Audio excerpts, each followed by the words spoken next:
anyone who just is like kind of somewhat responsible for the death of their sibling is gonna be like traumatized and in shock for sure. Yeah, never but recover from that. The way that Peter handles that situation couldn't have been any worse, in my opinion. Like, just like shuts his brain down. He's like, I'm going upstairs. I do not care. I'm going to bed. And obviously doesn't sleep. Waking up to those screams. Oh my god, the blood curdling like screams of his parents. Brutal.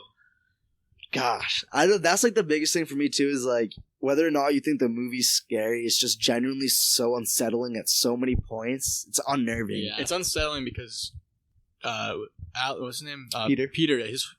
Throughout like the first part of the movie, he had like a whole like coming of age kind of vibe character. Right. But like he was kind of flirting with that girl a little bit, and like his life was pretty chill. And then it went from like 100 to awesome, great, pretty normal life teen to like a horrible life. I mean, I'm not saying his life is horrible, but like he was never recovering from that, and it's just crazy. Like a 5 to 10 minute span, like changed his whole life forever, and that spooked me a little bit more than the sister's dying because the sister was a devil. So I don't know. Also, kind of interesting. So I mean, I think this is where we start to see the issues between Annie and Peter start to spread. Obviously after the death of her daughter, his sister. But if we can bring it now to the scene where they're kind of all eating dinner around the dinner table. I think they're eating Chinese food or whatever.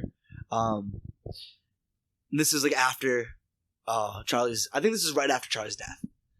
But anyways, Peter's quiet. Annie's quiet. And then Steve, the father, is trying to like make everything as normal as possible here. And yeah...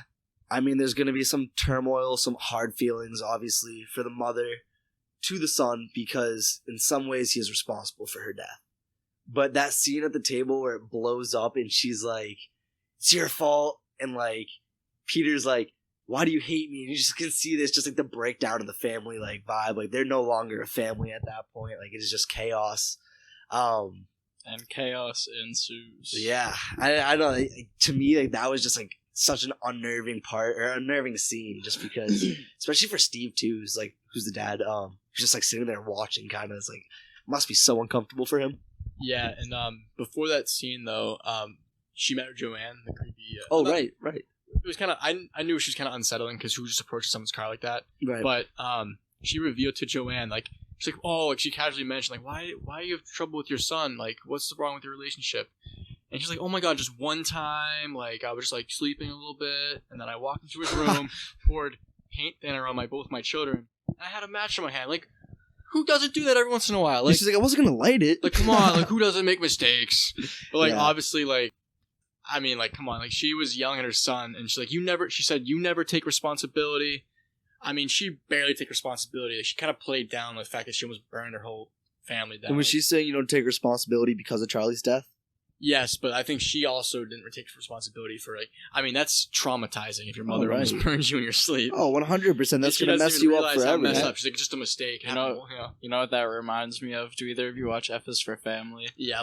I love Bill Burr. Shout out Monday Morning Podcast. They need the shout out. How Kevin, like, he always has the, like, baby, the fear from when he was younger of drowning because of when he was in the pool.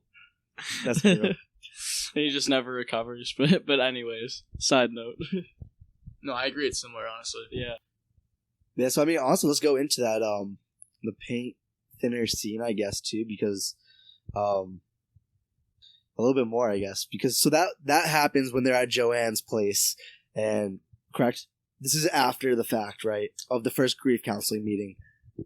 Yeah. And that's where she opens up to Joanne, right? Yeah, so she meets in the parking lot. Right. And then they get together at Joanne's place. Okay, okay, perfect. So this is when they're at the grocery store, right?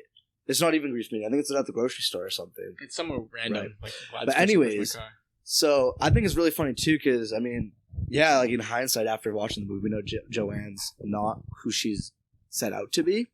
But it's really interesting too how Joanne also is so manipulative and brings Annie back to her place and is like, I want to show you something. Like, I had a really traumatic experience when my grandson died, but he's like not gone. He's not gone, and I can show you. And she kind of like lies, like obviously lies right to her face, but it's so like messed up how she's like, I went to this medium and she taught me these methods of how to conjure him back.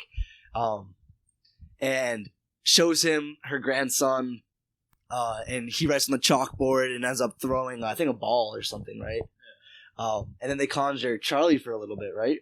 I forget exactly what they said. But anyways, freeze Annie out, and then they go back home.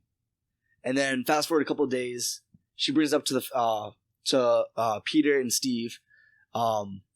Steve's like, this is crazy. You're like, this isn't good for Peter. Like, stop. This is good for no one. Oh my god, yeah. Anyways, she's obviously not gonna let that go. Mm-hmm. And I don't know. I was so unsettled by that scene because I mean, we know watching the movie as spectators that Charlie's not a good person. Like, there's something off about her. Yeah. And that scene when they conjured Charlie in the house and then Annie gets possessed, that like literally sent chills down my spine when she's like, "Where am I?" When Charlie's inside, she's yeah, like, "Help me! Like, what'd you do to me?" Like, yes, speaking through her. Yeah. Like, as Peter, if you heard that in that situation, like, oh my god, that would have lost it. That would have broke me there. Yeah. Also, like Peter obviously he went through it with his killing his sister, and like, you know, the fact that your mother cannot accept, you know, what happened. Right. Also, like what would you if your mother wakes you up in the middle of the night or in the morning, like, yo, let's conjure our dead. Oh, and her face is right next to his. Yeah. She's like, hey. Yeah, let's conjure. Yeah, let's my conjure. God. Like, I would be like, hey, like, want to have a seance? Yeah, I want to have a seance. Like, that is horrifying. And Mom, it's 3:30 this is a side in the morning. random thought, but like in all horror movies and like zombie movies, like they don't know, like, these universes that they're living in, they don't know about horror movies. They don't know about zombie movies. Like The Walking Dead, they don't call them zombies. They call them walkers. Right. And like the same thing with like different movies. I forget or maybe like A Night of the Living Dead. They call them the Good Dead. Right. They never once call him a zombie. Yeah, and just kind of like this, like I've never seen like Paranormal Activity or anything. Like, yo, you hear conjure, the word conjure, you should probably leave. Like, you never. Right. Conjure is not a good word. No, and he clearly went for all the conjuring shit. And you can also tell too at that point that like, I think Annie like honestly broke. I mean like, yeah, she's gonna. I think honestly when Charlie's dead, that's it. I think she snaps. Yeah, because I want to die. Right, and also too to that point, like we said at the beginning, she did not like her mother. Very estranged relationship. When she dies, grief counseling, she breaks down a little bit because of like the horrible stuff that happened between Annie and her mother. And for her, and she knows that her mother was also part of a cult that was very like spiritual. And for her to then be like, "Hey, want to conjure your sister?"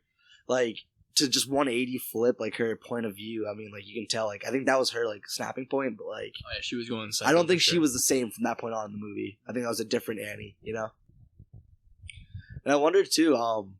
Check out SOS Cinema on all podcasting platforms for access to all episodes.